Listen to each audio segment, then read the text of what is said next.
Welcome to the TRU Leader Podcast.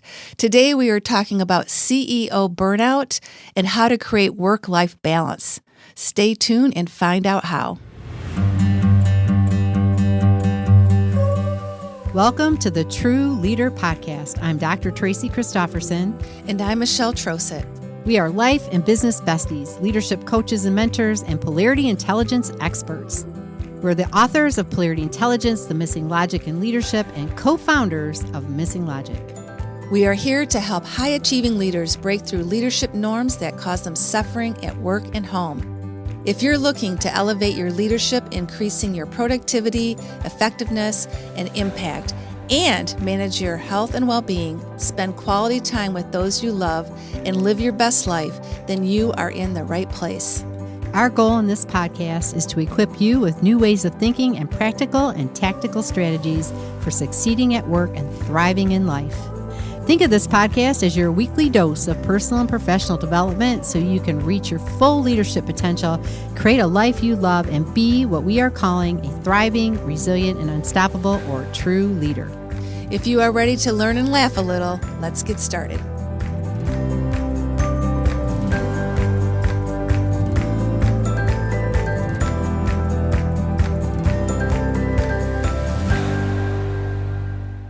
Well, hello world. Here we are today on the TRU Leader Podcast. Welcome, welcome, welcome. I am one of your co-hosts, Tracy. And I am Michelle. Welcome back to another episode of the TRU Leader. Yeah, here we are, the true leaders. Leading and living. It's big batch. It's a big batching time for us. We, record all of our podcasts and kind of groupings, batches, and do a lot of them at one time. And we're remote this time. So I'm in California still, here for a few more weeks. Yeah, and I'm in Michigan. Yeah, and spring is springing. Yes. So Tracy will be coming home soon. And we were just saying this morning, it gets kind of long at the end. I'm ready for you to come home, Tracy. Yeah, and I'm ready to get there. I'll tell you, these 4 a.m. mornings. When you're in a different time zone, things happen early here on the West Coast. So my husband and I are both ready to get back to Michigan. And lately we've been having late West Coast calls too. So I've had long days that way. Yeah. Yeah. It's all about balance sometimes, right? You're going to get called to do those things and just got to balance it out with some fun weekends. Yeah. Well, I'll tell you, today we're going to be talking about something that's near and dear to our heart. And the idea came to us from a Fast Company article. And Tracy knows that I love Fast Company. Like, I don't know what it is about that magazine, but ever since it first came out, I've had this affinity towards it. Like, it's so different, has new ways of thinking. And now it's been fun over the years to watch how they've diversified with different online versions of Fast Company. So I, was just looking through my social media not too long ago, and there it was, the title, at least 19 CEOs died in the job last year, and here is why CEOs need work-life balance. I'm like, wow, that's a lot. We need to look into this and talk about it on our podcast. Yeah. Well, you hear a lot about the workforce, and coming from healthcare, we hear a lot about, healthcare clinicians and the impact of burnout, but haven't heard a whole lot about CEOs. So it really caught our attention, and to have 19 CEOs die last year, and then even more left their roles, right, Michelle? I mean, yeah, they quoted a study that was done by Challenger, Gray, and Christmas, which is a global outplacement company and coaching firm, and 1,914 CEOs left their post. And that's the highest it's been since 2002. So there's definitely a trend going on with CEOs, and not to mention, just the burnout with CEOs too is very, very high. Yeah. Oh, yeah. Well, it's rising for everybody. Appears we've got a problem, folks. Well, the Surgeon General has pointed out, right? He came out with a report as it relates to healthcare, but also really came out with a framework to deal with mental health and well-being in the workplace in general, and really called out that this is a critical imperative, right, for public health. So this isn't just unique to any one industry. This is broad. This is all workplaces. And it's just really important that we give some attention to it. And I think, of course, we have a passion for helping people overcome burnout and really live thriving, resilient lives. So this really caught our attention. And we're CEOs. Oh, there is that. Yeah, there is that, being a founder of a company and leading a company, there's that too. So yeah, kind of caught my attention. Yeah. Oh yeah, absolutely. And the other thing that caught our attention as we really delved into this is that Becker's Hospital Review, because we do work with so many healthcare leaders, they also discovered that of the people, CEOs that have left in the last 5 months of 2023, 80 were from healthcare systems or healthcare organizations. So we know there has been a lot of churn of CEOs in healthcare. And so this particular, it kind of goes with that U.S. Surgeon General report as well, right? It's prevalent and it's at the top and throughout of the healthcare system. So it's really important we pay attention to that. Yeah. Well, and I think they also said there were 789 that have left in the last 5 months of 2023. Yes. So, there were 1,900 plus that left, right? And then now, just in the last 5 months of 2023, this large, significant amount of people. So the trend is up. And when you think about workplaces and you think about the well-being of the employees, when your leader is burned out, when the leader of the organization is facing these kind of stresses, it has a ripple effect, right? That's really, really serious. Not just for the individuals, of course, but also for those that are led by those individuals that are feeling, having these symptoms of burnout and distress and stress at large, right? Yeah. And of course, what this article in Fast Company pointed out was that because of these trends, CEOs need work-life balance more than ever. And we could not agree more than that. It's not a nice to have. It is a priority. Yeah. Well, and it's one that we manage. We do our best to leverage and manage all the time. Yes. But, there's some norms that we've been living with. And we're all about busting through leadership norms. Just got to know, it's our mantra. Bring it on, right? Because these leadership norms, like leaders eat last, right? I got to work hard to be successful. I got to sacrifice. That's what leaders do.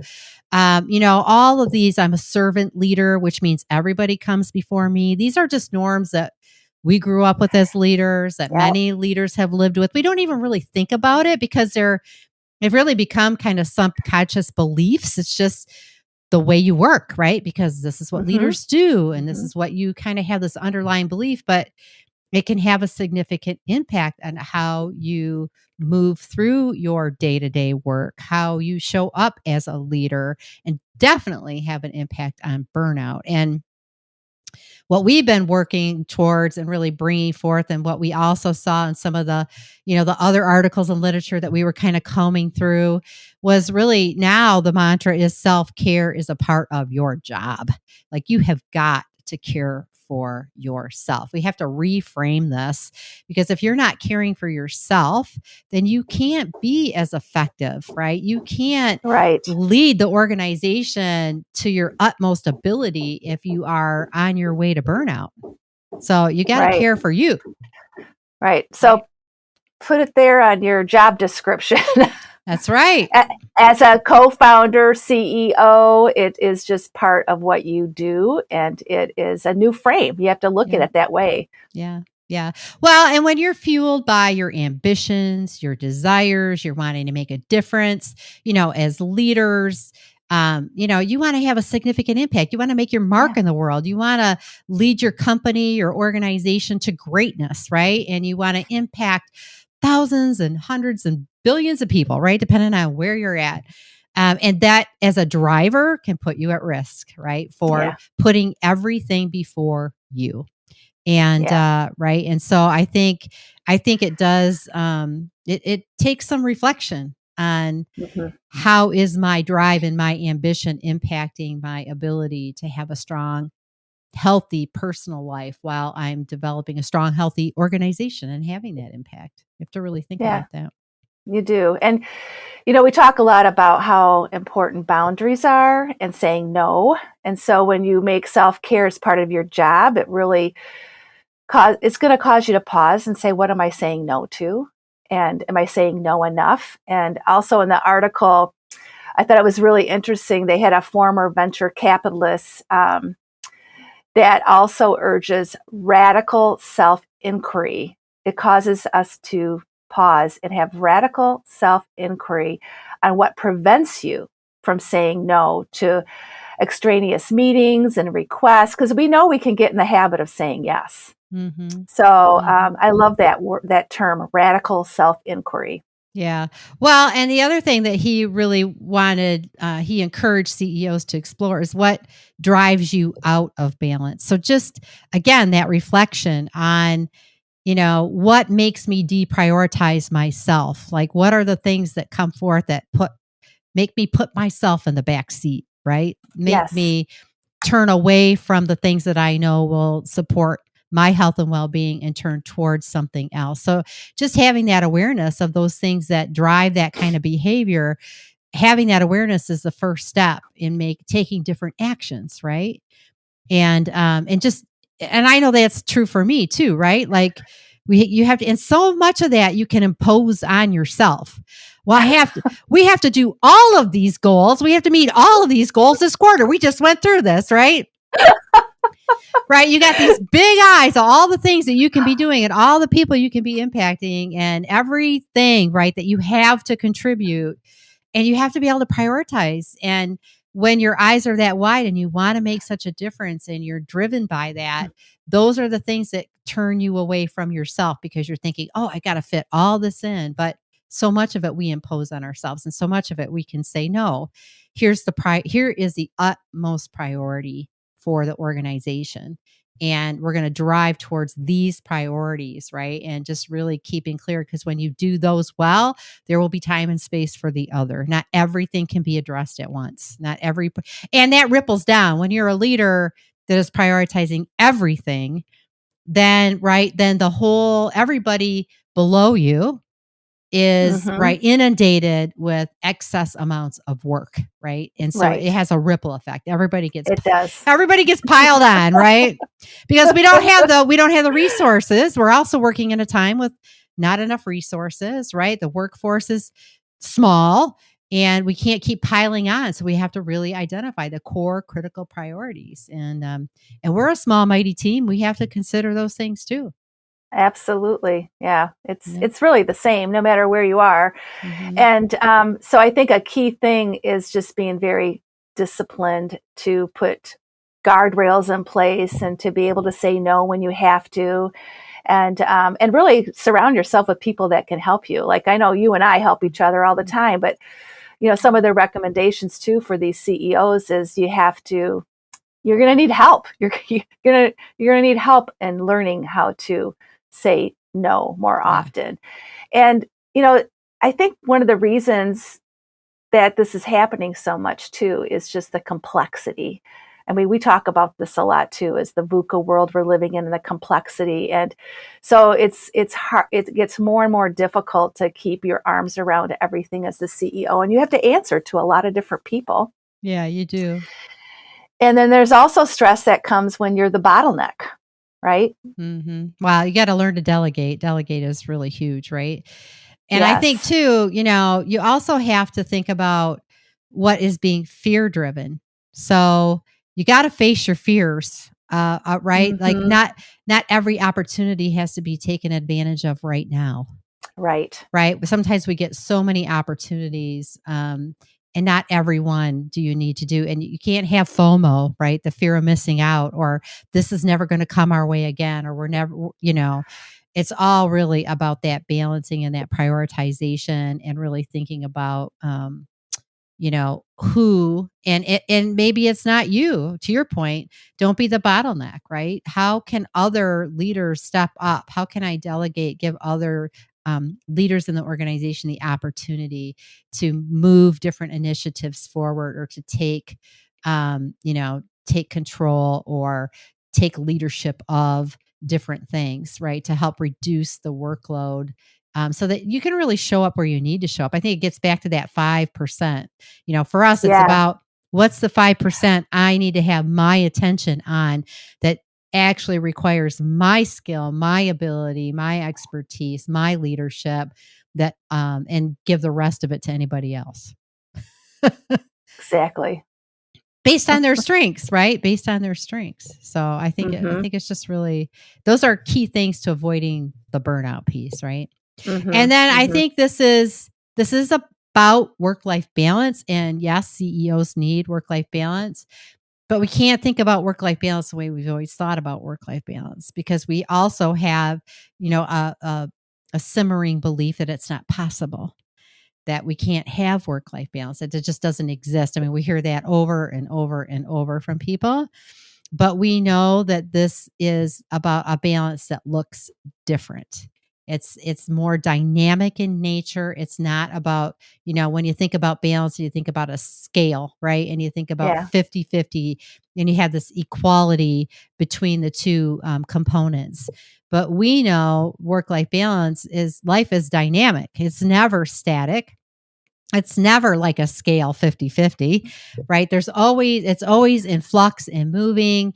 And as leaders, as CEOs, as founders of organizations, there's always going to be something that's going to draw your attention, maybe more heavily at different times into the organization, into your work, into the business that you're building.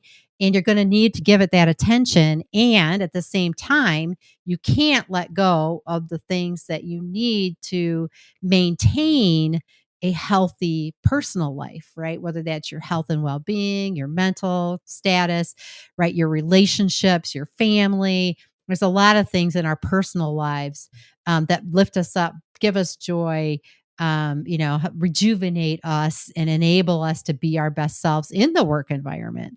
So it really is about flexing, but never totally over focusing in one area and neglecting the other. And so it's really is about this more dynamic approach. And I think that's just critical. You have to reframe how you think about balance, and then be diligent in paying attention, right? Yeah. You have to be very diligent. And then you need to know when to engage other people to support you, again, when you really need that support. So there's different polarities that you need to be aware of to really help you with your work-life balance. And there's a couple of key ones. And one is caring for yourself, which is your number one job now, caring for yourself and caring for others. And so for CEOs to really realize how important it is to put that caring for themselves first, but it is an and in both. It really does help you care for others as well when you really look at it in that dynamic balance, but also your professional life and your personal life. So really thinking about what your greater purpose is in your role as the CEO. What are you trying to do? And then to Tracy's point, it's an and in both, and knowing how to dynamically balance both your professional life and your personal life, and putting things into action. Yeah. And just being clear. I think it starts with that clarity and what it is that you want. What is it you want to experience in both of those aspects of your life, and then what's going to help you get there? And there was a article written by the CEO of McKinsey and Company, And he talked really about the role of the CEO and kind of the macro habits that are expectations of the CEO, really setting that vision, right? The tone of the business, the visibility, being visible to the stakeholders, fielding the tough questions, pushing for the results, kind of those big macro habits that CEOs have the responsibility for. But then also that there are some micro habits to be paid attention to. And his point was really you got to start out with the essentials. And you think about Maslow's hierarchy of needs, right? And I just love this because it's so true. You start out at the bottom of the hierarchy of needs. And it really is about building your physical and mental capacities, right? And just really making sure you have a strong, personal life from that level, right? And really looking at how can I stay physically strong and mentally strong? And when I develop some habits to help me with that, then I can build up from there, right? I can handle the different things that come to me, both personally and professionally, when I have that solid foundation. And he gave some examples of some ways to kind of help with that, like just taking a short walk in the afternoon, right? Like just get out and move. We know movement is really critical, right? I mean, sitting in a chair is equated now almost worse than smoking when it comes to your health, right? So it is just get up and move. The other thing is even just call somebody that lifts your spirits in the afternoon, right? Make a quick call to somebody to kind of help with your mental, emotional status. And he talked also about, just asking a question each day, like, what's today going to look like for me? How can I make today the best day? Right. Like just setting yourself up for the expectation that you're going to have a great day. And so I just love that, right? And expressing gratitude, of course, getting good sleep, there's a number of those kinds of things too, right? Yep. It's the little things, the micro habits that are going to really help support you in the long run. Absolutely. Yeah.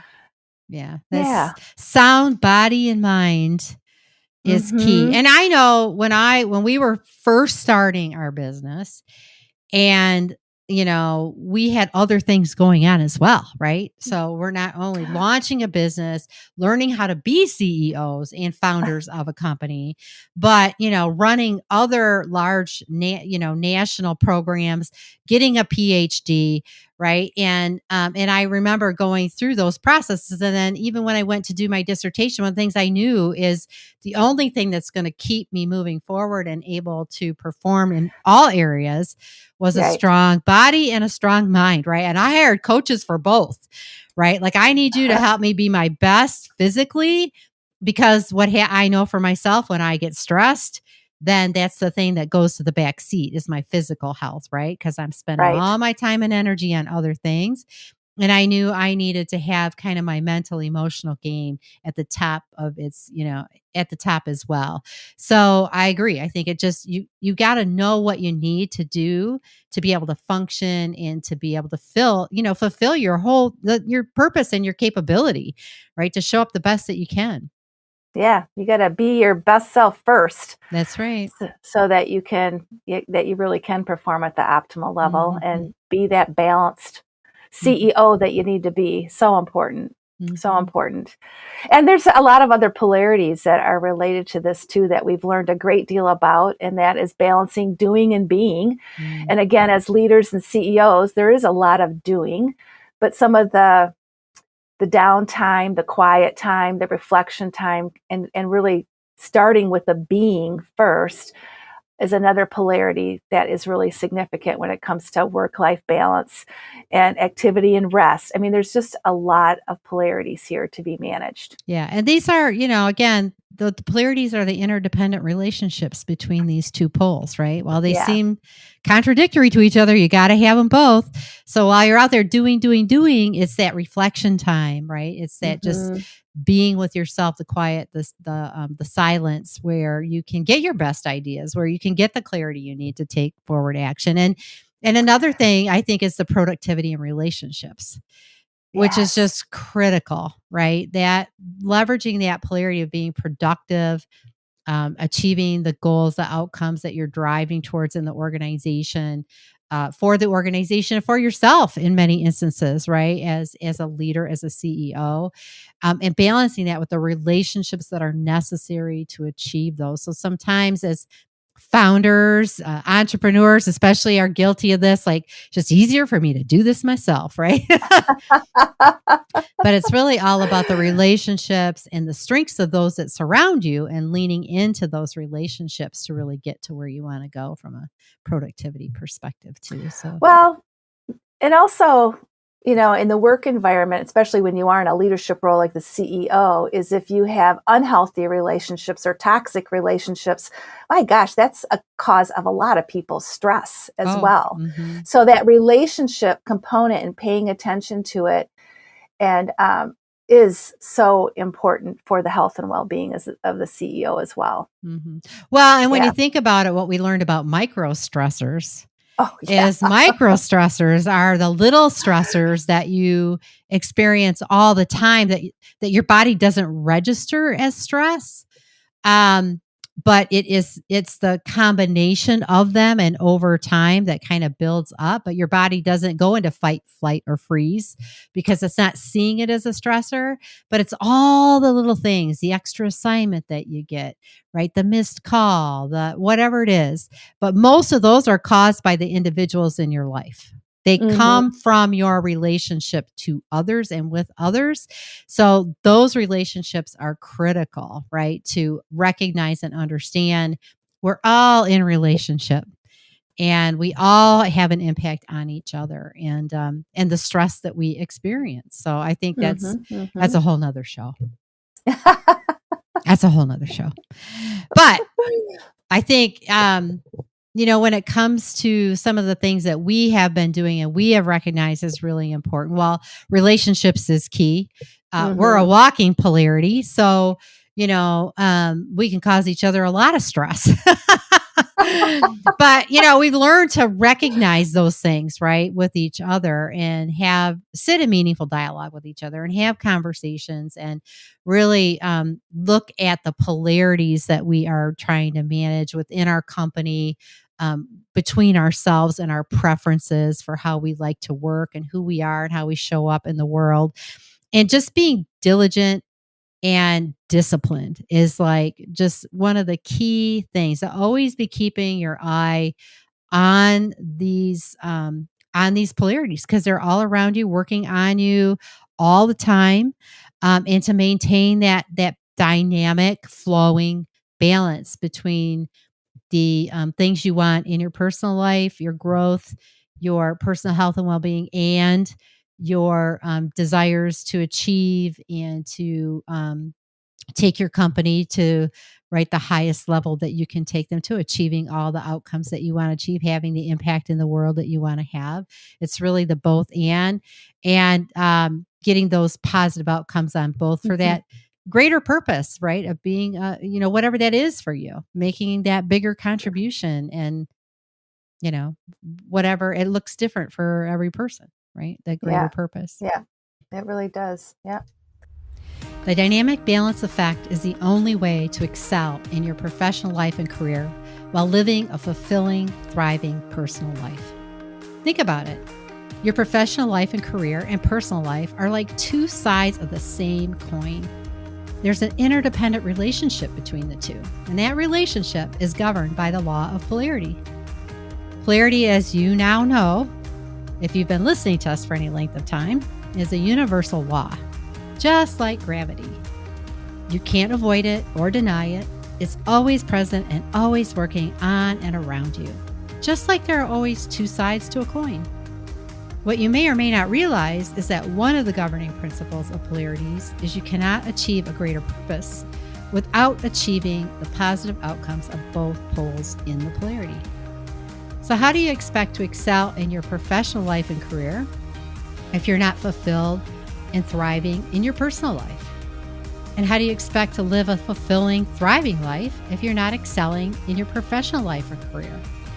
Well, you can't.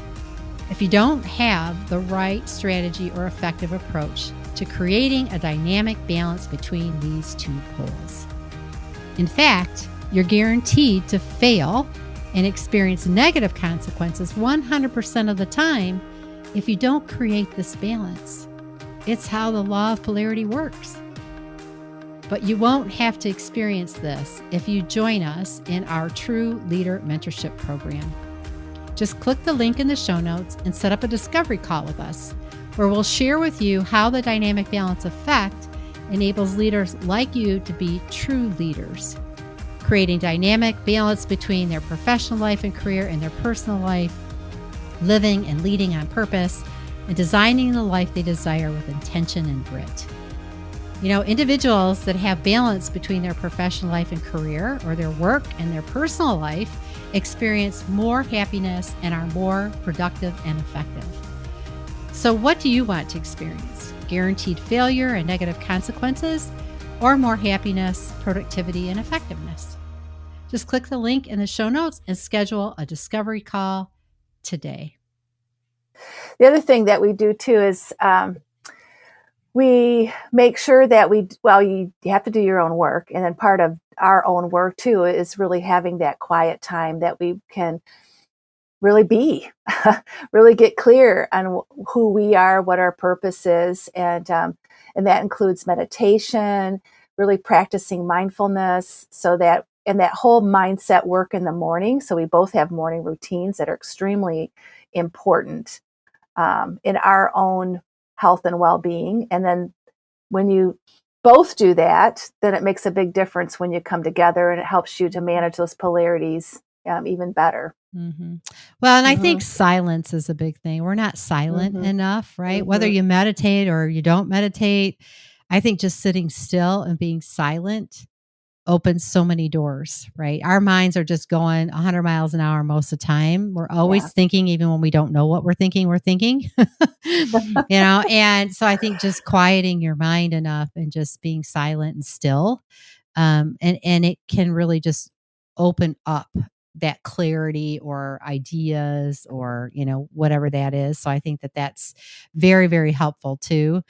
And I think too, just calendar management, what we've learned too is, taking more control over the things that you can take control over, and creating the space for the opportunity to be still, for the opportunity to think about the organization, about the business, about your leadership, rather than it being in it all the time, but to really step back and have that eagle eye view of who you want to become, who you are as a leader, where the organization is headed. I think you have to carve out time specifically to do that. And we do that weekly. We each have time where we do that step back and think about the business in a bigger way. And I think that's been very helpful to kind of keep things right-sized, so to speak, right? Yeah. And get that dynamic balance. And then just really knowing what your priorities are for your personal life, all right? And every person's different. Tracy and I have different dynamics in our families, but really being clear on what is the time I need to spend with my family? What are my priorities? What am I going to make sure of that I don't drop, I don't let go of? I like having one-on-one dates with my adult children now, and started out when they were young, but that is something very sacred. Don't do it as often, but at least once a month, try to get together with them one-on-one. And then just the time I spend with, my husband. So every Sunday we have a check-in for 2 hours where we talk about our personal priorities, what's going on in our week, how can we support each other. Those things are like sacred from a personal perspective, and Tracy has hers as well. And then we help each other to make sure they don't get dropped. Mm-hmm. Yeah. And I think too, the other thing is systems and infrastructures in your business or your organization, right? So we leverage EOS, the Entrepreneur Operating System, right? So it's just a system that really helps us to practice being on the same page, practice prioritization, keeping focused, right? All those things. So again, it's just having systems in place and structures to enable you to operate at your highest level as well, right? And the organization at large. So I think those are really key things. And, there were some other articles and things that we read that kind of, pulled out what CEOs and founders are doing, right, to maintain more balance or action steps that they're taking. And I think we'll share a few of those with you. And I think the thing about this is when you're taking action, you have to take action in both aspects of your life. So whatever poles you are leveraging, whatever polarities you're trying to balance, the actions have to be on both poles, right? So you can't just take action in your personal life and not take action to get outcomes in your professional life, right? So you have to do both, and so it's not about taking one action. And I think that's really important because sometimes we take one action. I'll just take a vacation. I'll just take a sabbatical. I'll just, carve out 2 hours on Saturday. And oftentimes, one action is not enough in and of itself, that you need to make sure on the other pole, what actions am I taking? So while you do need to take baby steps and start someplace, and in some cases, this might be the place you start, it's never about just one action on one pole. It's about simultaneous action in both of these poles. So I just wanted to bring that out because that's a a significant factor in finding that dynamic balance. But some examples of the action steps were ones that I unplug on Saturdays. So they kind of call it their mindfulness day behavior. So they have a whole day. That's great, right? And then they can do a lot of maybe the being pieces, the rest pieces, right, that are part of that personal to balance with their heavy professional life. Adoptive, one said they adopt the practice of saying no, thank you a lot more often, especially in opportunities that don't make their heart sing or don't move the needle on something that's important to them. I think that's a great one because so often we say, yeah, I'll do that. Yeah, that sounds good, right? And we've said yes before we've even really thought about it. Another one, just some repetitive experiences in the weekly schedule. So again, carving out that time, like we have a morning routine. So every morning we have certain time set aside to do things, right? We have time set aside for our kind of our step back, eagle eye view. We have a specific time on the calendar each week. So that's just a couple of examples of that. And then one CEO said, I'm not in charge of the gasoline we pour on the flame, just the initial spark. So again, what is it for me to do as the CEO or the founder of the business? I just need to ignite the spark. I just need to put the idea out there and then let others pour the gasoline on it, get the flame going, get the fire lit right throughout the organization and create the blaze, that the organization needs. Yeah. And another one said, I encourage founders and CEOs to put a price on their time so that the number is probably higher than you think, and then delegate everything you possibly can that can be done by paying someone less than your hourly rate. And that's something Tracy and I are really mindful of as well. Like, really, should we be doing this?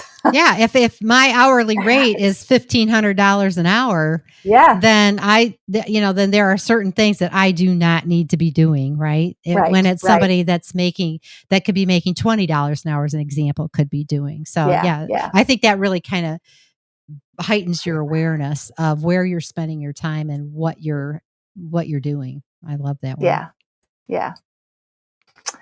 Yeah. So a lot of different tips from a lot of different CEOs. Also, it was called out, and we're good at this, is celebrating the small wins in self-care and recognize what you are achieving. So every time you make progress on maybe a new micro habit or new habit, and just really to, celebrate your win in improving that. And the other thing, when we work with leaders, we encourage them, you can't get from here to there overnight. So start small, but all along the way, celebrate those small wins. Yeah. Yeah. And I think the other thing too is, limit your conversations outside of work about work. So, you can just end up talking about work all the time. And I think, it's good to have, okay, we're going to spend this. My husband and I used to do this when we worked in the same for the same company, because we could come home and we could talk about work all night long, right? And so we would say, okay, we have 30 minutes. And after 30 minutes, we're not going to talk about work anymore, but let's just share what happened during the day. And, and then let's just let that go and let's move on to our lives. Right. And so I think just having some boundaries and some expectations, you want to share what's happening in your world, even if you don't, having to live with the people that you work with. But at the same time, you don't want to get so that you're just thinking about it all the time. Right. Oh, that is so true. Yeah. And my husband and I were both entrepreneurs. So I've had, just last week, we went out on a date and I'm like, we're not going to talk about work because you're used to, we're almost like sounding boards for each other sometimes, but it's like, no, there's a boundary there, to your point. Yeah. Otherwise you could talk about it all the time. Yeah. All the time. Oh, so some great tips there from some fellow CEOs that we hope you found helpful. And, and we just want to share a couple things that we went over that I think are good to say again, is that if you're a CEO or a founder, prioritize yourself. That's part of your job. No one else is going to do it for you. Work-life balance is possible. All right. It's a dynamic balance. It's not about 50-50. And collectively, we can create new norms and develop new habits that can increase our capacity, both personally and professionally, and help us to manage all these demands in these complex times. So, and one of the things that Tracy and I are so passionate about is working with leaders in our thriving, resilient, or unstoppable TRU Leader Mentorship Program, where we help a lot of these concepts come alive and help leaders become more aware of where they sit with the stressors and how well they're balancing their lives. So we're going to put in the show notes a link to a discovery call, because maybe you're listening to this thinking, wow, I could use some help with this. Yeah. Well, and really, the only way to excel in your professional career and while really living a thriving, fulfilling personal life is the dynamic balance effect, right? And so it is really about this combination of making mindful choices, leveraging these polarities, and also really being aligned with who you are and your greater purpose and all the things that you want in every aspect of your life. And so that's really the core of what we teach individuals to do within the TRU program, is to really leverage this dynamic balance effect and apply it professionally and personally to have that thriving, resilient, unstoppable leadership in life, right? Yeah. So you can click the link and learn a little bit more. Happy to chat with you. Absolutely. Yeah. Well, so thank you, Fast Company, for bringing this critical danger to our awareness for CEOs and other leaders out there. And thank you for our listeners for being with us today as Tracy and I talked about what we've learned. And if you enjoyed this episode, please share it with others. That's how the podcast grows, when you pass it along. And subscribe if you haven't on your favorite platform. And if you prefer to see us live, not live, it's recorded, but if you prefer to see us on camera, you can follow us on our Missing Logic YouTube channel. So take care, stay safe, and we will see you on our next episode.